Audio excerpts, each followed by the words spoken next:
Assalamualaikum warahmatullahi wabarakatuh. Selamat siang, apa kabar semuanya? Hari ini Bapak masuk melalui video dan kita akan bahas tentang rancangan penelitian. Bagaimana, sudah siap? Sudah siap dengan penelitiannya? Nah, materi yang Bapak sampaikan ini sangat penting karena berkaitan dengan seperti apa bentuk penelitian yang akan dilakukan oleh mahasiswa. Oke, Bapak share screen ya. Jadi penelitian, hari ini kita bahas tentang penelitian eksperimen dan penelitian non-eksperimen.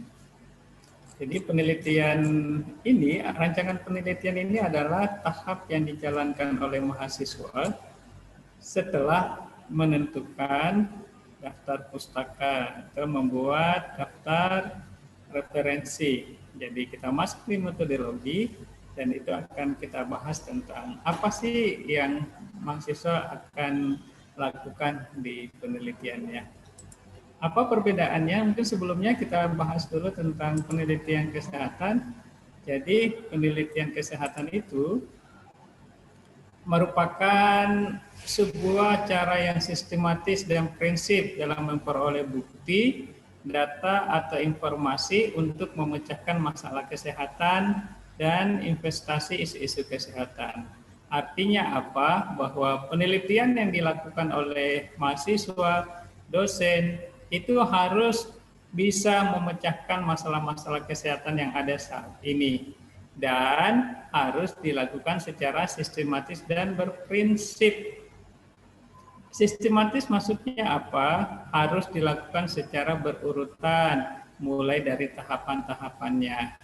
Tidak ujuk-ujuk langsung menghasilkan penelitian. Misalnya kita harus memikirkan latar belakangnya, menentukan tujuan, kemudian menyusun daftar pustaka, hingga kita menentukan metodologi.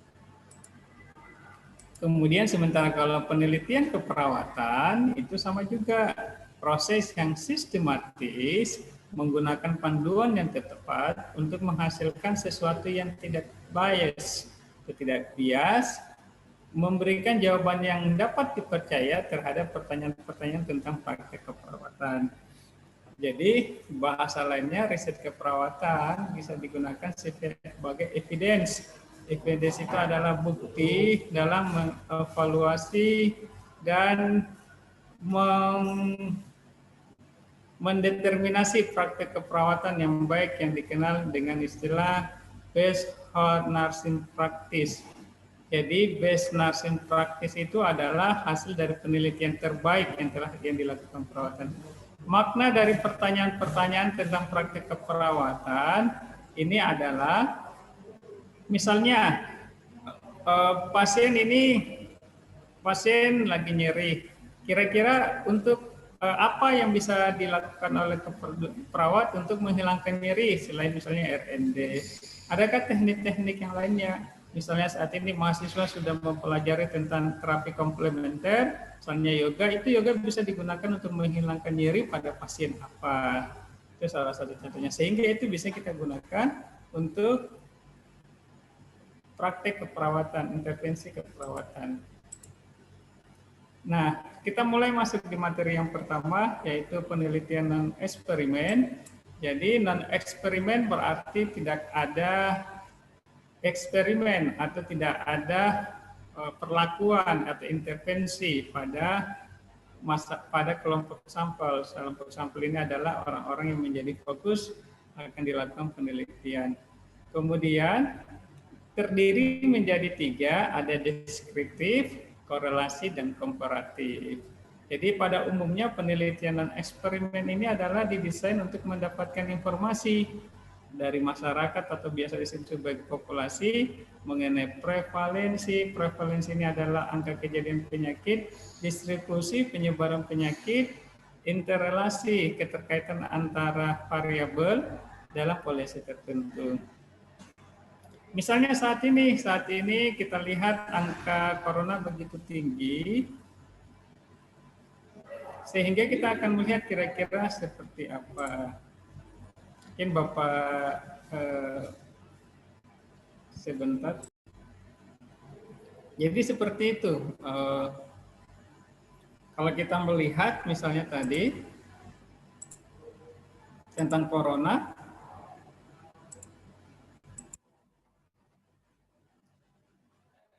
jadi penelitian non-deskriptif ini terdiri dari 3, ada deskriptif, ini non-eksperimennya ada studi kasus, kemudian deskriptif tadi ada korelasi, kemudian ada komparatif, itu tadi, kemudian penjelasannya, deskriptif itu ada studi kasus dan survei. Studi kasus misalnya ini penelitian melakukan penelitian secara intensif hanya fokus pada unit satu saja, misalnya hanya satu pasien, satu kelompok, satu komunitas atau satu keluarga. Ada diberikan intervensi tapi hanya sebatas kelompok itu aja, tidak banyak, satu saja. Jadi misalnya askep yang kalian lakukan itu bisa diangkat sebagai sebuah studi kasus, asal harus menarik. Tidak seperti askep-askep yang lainnya. Kenapa sih askep itu harus diangkat? Apa yang menarik dibandingkan dengan askep-askep yang lainnya? Kemudian yang kedua adalah survei. Survei itu adalah menyediakan informasi yang berhubungan tadi dengan angka kejadian penyakit, distribusi, hubungan antara variabel. Bagaimana dengan rancangan penelitian asosiasi? Jadi rancangan penelitian asosiasi ini kata intinya adalah ada hubungan. Di sini ada hubungan antara variabel. Jadi variabel itu adalah yang kalian mau ukur. Misalnya hubungan antara kejadian DM dengan berat badan. DM itu variabel, berat badan juga itu adalah variabel. Hubungannya itu namanya asosiasi. Sementara komparatif itu adalah mengkaji perbedaan antara dua variabel. Misalnya, apa perbedaan DM pada laki-laki dan DM pada perempuan? Apakah ada perbedaan? Apakah dari segi penurunan berat badan, dari keluhan gejala, atau hal lain sebagainya. Komparatif, kemudian ada jenis-jenisnya, ada yang pertama cohort, kemudian ada case control. Apa bedanya? Kalau cohort ini adalah penelitian mengikuti faktor risiko hingga waktu tertentu. Misalnya begini, sekarang ada proyek tentang vaksin. Di vaksin ini ada namanya uji klinis 1, 2, dan 3. Vaksin diberikan, dilihat kira-kira vaksin ini efektif atau tidak, diikuti perkembangannya, kemudian nanti hingga akhirnya vaksin ini dikatakan aman. Itu salah satunya. Kemudian kalau penelitian yang satunya tadi case control, itu kebalikan dari kalau misalnya tadi kondisi saat ini, namun dilihat faktor-faktor yang mempengaruhi di masa sebelumnya. Berarti kita lihat apa saja, misalnya saat ini, kenapa saat ini masih tinggi angka virus corona, kita lihat ke belakangnya, kira-kira apa saja faktor yang mempengaruhi. Itu nama lain dari case control. Nah, ini contoh-contoh dari penelitian non-eksperimen. Mungkin nanti akan silakan dijawab, ada linknya. Nomor 1 sampai nomor 6 ini apakah dia masuk survei, masuk deskriptif, komparatif, kemudian apakah dia masuk sebagai cohort, kayak gitu ya. Misalnya satu, faktor-faktor yang mempengaruhi keberhasilan PISPK. PISPK ini adalah Program Indonesia Sehat Pendekatan Keluarga. Gambaran tingkat kepatuhan pasien TB. Kemudian faktor-faktor yang mempengaruhi kepatuhan warga menggunakan masker, hubungan riwayat keluarga dengan obesitas pada anak, perbedaan tingkat stres mahasiswa yang mengikuti UAP dan uji kompetensi, kemudian faktor-faktor yang mempengaruhi tingginya kasus COVID-19 di Tarakan. Kalau kalian melihat ini, yang mana kira-kira masuk di cohort, case control, kemudian korelasi, ada hubungan, asosiasi, kemudian apakah dia case study atau misalnya cuma sekedar deskriptif. Nah, bagaimana dengan penelitian eksperimen? Bedanya dari non-eksperimen tadi hanya terletak ada dan tidak adanya. perlakuan. Kalau misalnya eksperimen berarti ada perlakuan yang diberikan kepada kelompok kontrol. Jadi ini terdiri menjadi dari 3, ada pra-eksperimen, eksperimen semu, dan eksperimen sungguhan. Di mana perbedaannya? Perbedaannya itu adalah ada namanya kelompok kontrol. Kelompok kontrol ini siapa? Kelompok kontrol ini adalah kelompok sampel yang tidak dilakukan perlakuan, tapi dia ikut dilakukan pengukuran. Misalnya nanti ada dia contohnya ya. Pra-eksperimen itu dilakukan sebelum penelitian sesungguhnya dan tidak menggunakan kontrol. Kalau penelitian semu sudah menggunakan kelompok kontrol, namun penentuan sampelnya itu tidak acak. Tidak acak itu maksudnya kita ambil berdasarkan keinginan kita saja. Pas ada juga sampelnya itu diambil. Biasanya ini pada kelompok-kelompok yang kecil.